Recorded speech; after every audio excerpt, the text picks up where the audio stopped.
رہے ہیں پروگرام ایک دن عرفان امتیاز کے ساتھ، اور آج ہم آپ سے ملوانے جا رہے ہیں صدر نان بائی association Islamabad, traders wing P T I Islamabad region joint secretary, member price control committee, مرکزی تنظیم تاجران، نائب صدر اسلام آباد، عباسیہ ویلفیئر فاؤنڈیشن مرکزی رہنما اسلام آباد سجاد علی عباسی صاحب سے۔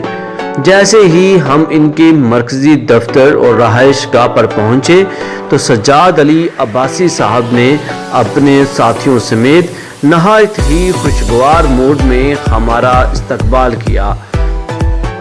ٹھنڈے میٹھے مشروبات اور لذیذ کھانوں سے لطف اندوز ہوئے اور پھر گفتگو کا ایک لمبا سلسلہ شروع ہوا۔ سجاد علی عباسی صاحب اتنی کم عمر میں اتنے سارے عہدوں اور ذمہ داریوں کو کیسے نبھاتے ہیں، آئیے جانتے ہیں۔ میرا پورا نام سجاد علی عباسی ہے، میں بلانگ ایبٹ آباد سے کرتا ہوں۔ ایبٹ آباد یونین کونسل کوکمانگ ہمارا گاؤں ہے، وہاں سے میں بلانگ کرتا ہوں۔